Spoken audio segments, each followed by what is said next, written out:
Bom dia, boa tarde, boa noite. Como vocês estão, pessoal? Espero que todos estejam muito bem. Hoje a nossa aula vai ser sobre uma temática muito legal, tá certo? Que é a Primeira Guerra Mundial, ou a Grande Guerra, ou a guerra que vai acabar todas as guerras. A Primeira Guerra Mundial só vai ter esse nome, né, a partir do momento que se tem a Segunda Guerra Mundial. Então, durante o contexto histórico que ela aconteceu, ela teve alguns nomes, né? Ou pelo menos até ter a Segunda Guerra Mundial. Era chamada da a Grande Guerra, foi chamada da Guerra das Guerras, a guerra que vai acabar com todas as outras guerras. Enfim, essa temática, nós vamos trabalhar ela de maneira simplificada na aula de hoje, tá certo? Como no caráter de revisão. Vamos analisar os tópicos essenciais, tá certo? E vamos trabalhar também com alguns conceitos e objetos e relacionando também com o período posterior, tá certo? Porque as duas grandes guerras estão estritamente ligadas, tá certo? E dentro de um processo histórico no qual as grandes potências industriais europeias, sobretudo, né, com alguns coadjuvantes como fora da Europa, como o Japão Japão e os Estados Unidos na Segunda Guerra Mundial e os Estados Unidos na Primeira Guerra Mundial, tá certo? Que não foram exatamente protagonistas no sentido da ação da guerra, mas tiveram um papel também muito importante nos dois conflitos. Os Estados Unidos, tanto na Primeira como na Segunda Guerra Mundial, como e o Japão, que participou da primeira, mas o papel dele essencialmente foi direcionado à Segunda Guerra Mundial. Mas toda essa conjuntura das duas guerras está muito ligada às práticas imperialistas que ocorreram durante o século XIX, iniciado lá pelas duas grandes potências industriais europeias, a França e a Inglaterra, tá certo? A Inglaterra que tinha a pioneira do processo de revolução industrial. A França segue os passos do seu rival. É interessante que os dois países se alinharam nas duas guerras, mas quando foi para o conflito, no período anterior ao conflito, durante todo o século XIX, e até se a gente for de maneira até um pouquinho, trazer um pouquinho mais para trás, remota, por exemplo, ao período da Idade Média, como, por exemplo, a Guerra dos 100 Anos, certo? Que, na verdade, durou 116 anos, nós percebemos que a França e a Inglaterra eram rivais históricos, certo? Até hoje existe uma piadinha entre ingleses e britânicos, né? Claro que no sentido mais daquela rivalidade mais sadia entre dois países que, apesar de não ter uma fronteira física exatamente, mas são vizinhos, né? A distância marítima o Canal da Mancha é pouco mais de 60 quilômetros, né? Então são países próximos um do outro. Mas durante as duas guerras, eles se uniram em torno para enfrentar um inimigo maior, tá certo? Uma potência que estava numa ascendência, principalmente a partir da sua unificação, que acontece em 1870, e os episódios de unificação, tanto o caso alemão como o caso italiano, de certa maneira, nos ajuda a entender os desdobramentos que iriam levar à Primeira Guerra Mundial, tá certo? E como, de certa maneira, a Primeira Guerra Mundial foi um episódio histórico no qual ele foi mal resolvido, ok? Então, assim, o que acabou acontecendo? Acontece que, por ter sido mal resolvido, criou condições para que, por exemplo, políticos populistas e autoritários como Adolf Hitler ou Benito Mussolini, no caso da Itália, criasse um discurso, todo um planejamento bélico para a Europa novamente iniciar um conflito em setembro de 1939, né? Mas sobre a Primeira Guerra Mundial, toda guerra ela tem suas motivações, tá certo? Iniciais. Uma guerra normal, apesar que as motivações muitas vezes são até um pouquinho irrelevantes, mas sim tem. E normalmente essas motivações têm alguns contextos, tá certo? Por exemplo, questões políticas, rivalidades políticas, antigos revanchismos bélicos, como, por exemplo, o caso da França com a Alemanha. Era uma rivalidade mais direcionada a um conflito que tinha acontecido em 1870, em 1870/71, que foi a Guerra Franco-Prussiana, vencida pela Prússia, né, que depois iria formar com outros estados alemães o Império Alemão, tá certo? Sob a liderança a liderança do processo de unificação, né? Do Otto von Bismarck, tá certo? E posteriormente a Alemanha se torna um império governado pelo imperador, né? Pelo Kaiser, né? Como eles chamavam. Então, vejam bem, o que acaba acontecendo? Acontece o seguinte, no caso do conflito em si, né? Dessa rivalidade franco, né? Alemã, né? Da França e da Alemanha. A França, ela foi as tropas prussianas chegaram em Versalhes, tá certo? Em Paris. E tomaram um pedaço da França para si, a região da Alsácia-Lorena. Então, havia o quê? Havia uma questão aí de um revanchismo político. No caso, por exemplo, da França e da Alemanha. No caso da Inglaterra, mais uma questão econômica. Certo? Por quê? Porque a Inglaterra reinou, do ponto de vista econômico, com grande potência por quase 2 séculos, desde a Revolução Industrial até o fim da Primeira Guerra Mundial. A Inglaterra foi soberana, do ponto de vista de grande potência econômica no mundo. Conseguiu formalizar o maior império da história da humanidade, foi o Império Britânico, maior do que o de Gengis Khan, maior que o Império Romano, tá certo? Maior que o Império Chinês. Foi o grande império, do ponto de vista a gente vê de extensão territorial, foi o Império Britânico entre o século XIX e o século XX, tá certo? Mas a Inglaterra estava se sentindo ameaçada por uma potência em ascendência. Inclusive dentro de uma área que a Inglaterra sempre foi muito soberana, que é na indústria marítima. A Alemanha estava batendo de frente nesse setor. Setor que a Inglaterra reinava. Estão entendendo? Então, o que acaba acontecendo, galera? Acontece o seguinte. No caso da Inglaterra, era um problema econômico. Se na França era um problema político, uma rivalidade regional, até por se tratar são países vizinhos, né? A França e a Alemanha, mas no caso da Inglaterra é mais uma questão econômica. Então, nós temos aqui esse cenário. Essas três potências, elas foram as grandes lideranças da Primeira Guerra Mundial. Mas para entender, a gente tem que voltar um pouquinho atrás. Como eu disse a vocês, tanto a Primeira como a Segunda Guerra Mundial são consequências diretas do processo do imperialismo que foi praticado pelas potências industriais europeias no continente africano, asiático e na Oceania durante o século XIX e até a segunda metade do século XX, certo? Até meados da Segunda Guerra Mundial, certo? Porque o imperialismo, mesmo após a Primeira Guerra, se manteve em algumas regiões da África, da Ásia e da Oceania. Esses países vão começar a se tornarem emancipados, independentes pós Segunda Guerra Mundial, tá certo?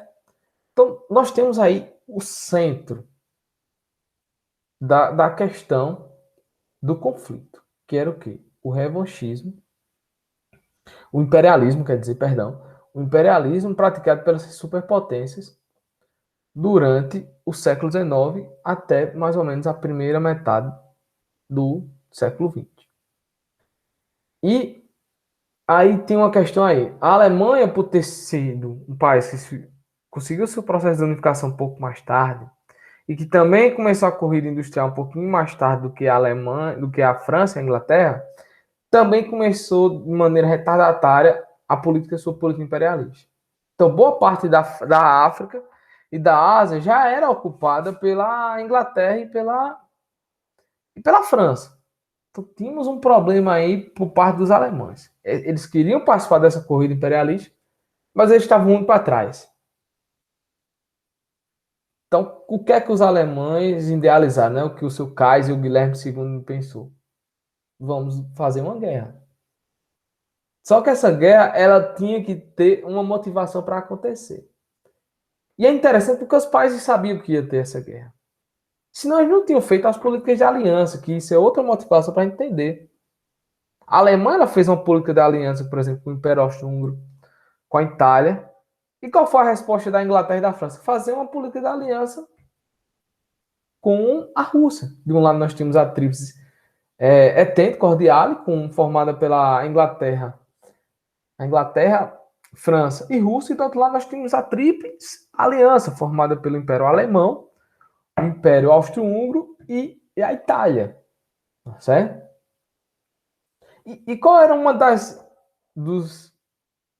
motivações e das regrinhas dos gatilhos? A palavra certa é essa, gatilhos. Qual era o gatilho que se tinha em relação a política da aliança? Era o ataque entre si.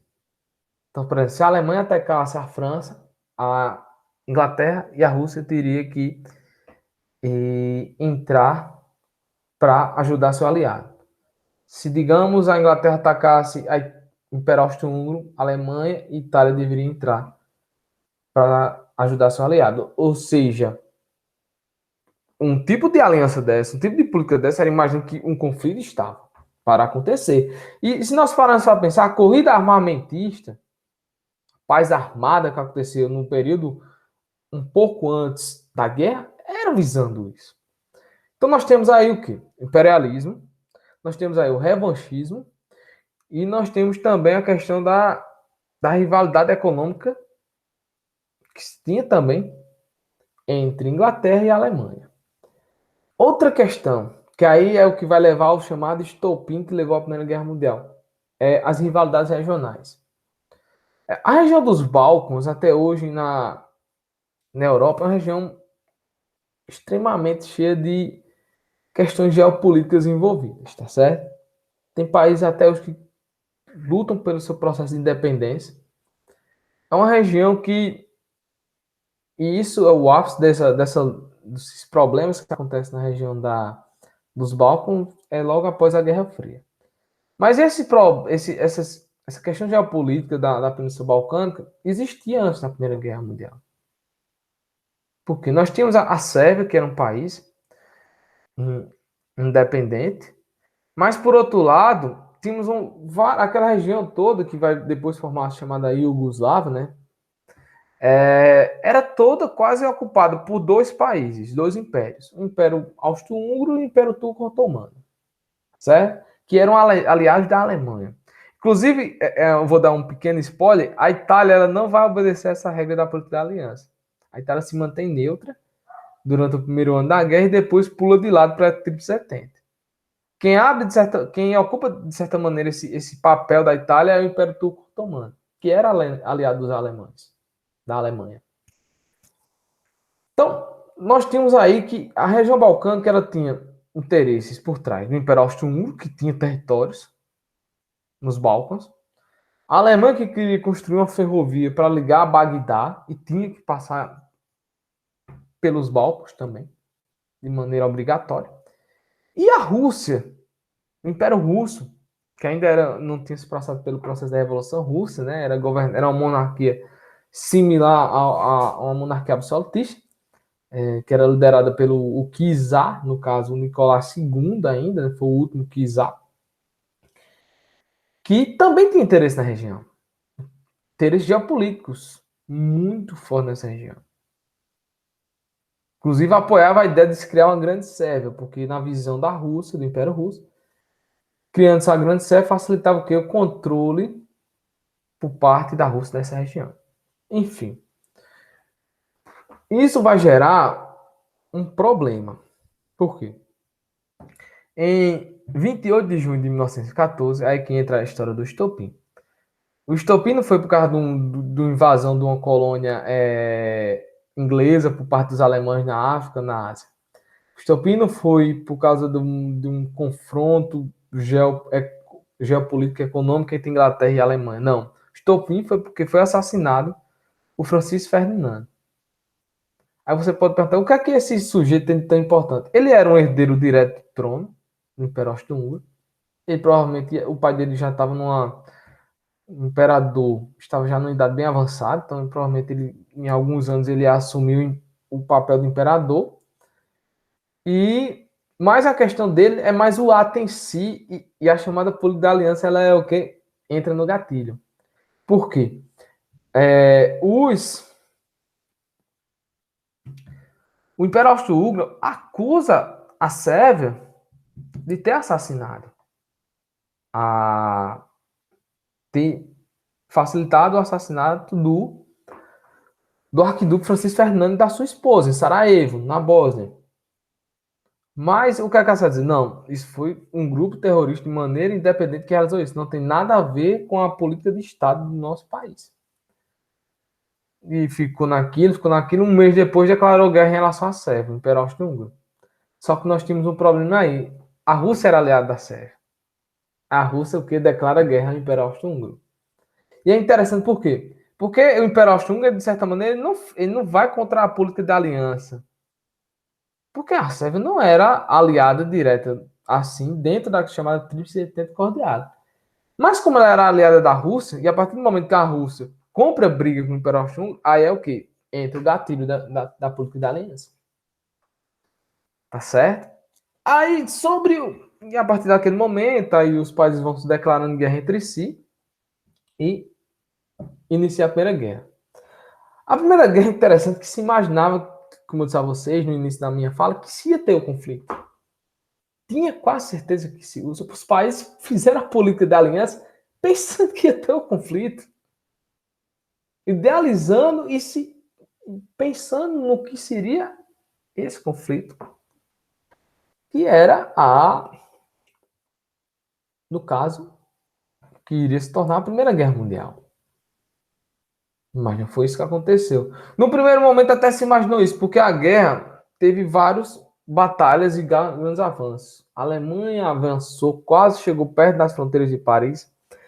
O contra-ataque francês também foi numa grande medida, só que chegou um momento que parou a guerra.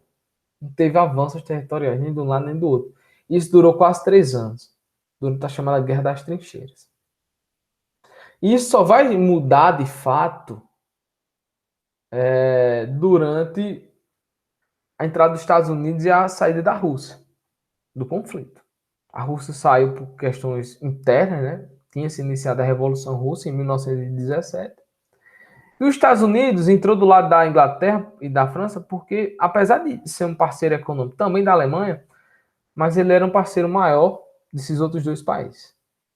Tá certo? Porque na Primeira Guerra Mundial não tinha essa ideia de um governos autoritários, fascistas, como por exemplo foi na Segunda Guerra Mundial.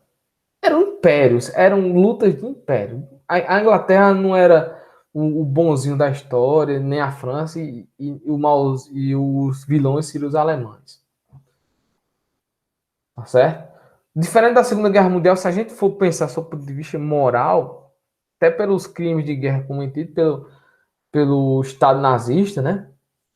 A gente, a partir da nossa análise histórica, a gente pode constatar que os alemães forçaram a guerra, quiseram a guerra e proporam a guerra. E praticaram crimes além de crimes de batalhas normais. Porque dentro de uma guerra, por exemplo, a Alemanha invadir a França é algo que eu não concordo, é algo que eu não concordo. Mas dentro da regra militar, é a regra do jogo. Mas a Alemanha pegar 4, 5 milhões de pessoas que não estão envolvidas diretamente no conflito, tá certo? Que são civis, que são pessoas até que não são nem alemães, são pessoas de outras nacionalidades.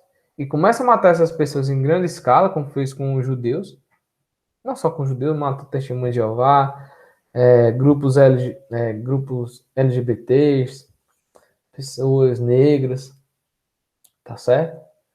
Mas o que acontece nesse caso específico? O crime está além da questão bélica. É diferente da primeira. Por quê? Porque na Primeira Guerra Mundial, a Inglaterra queria a guerra, a França queria a guerra e a Alemanha queria a guerra. Então não era um jogo assim, como posso dizer para você, de gato, de Tom e Jerry, de gato e rato. Não. Digamos que eram dois, os dois lados estavam interessados no conflito.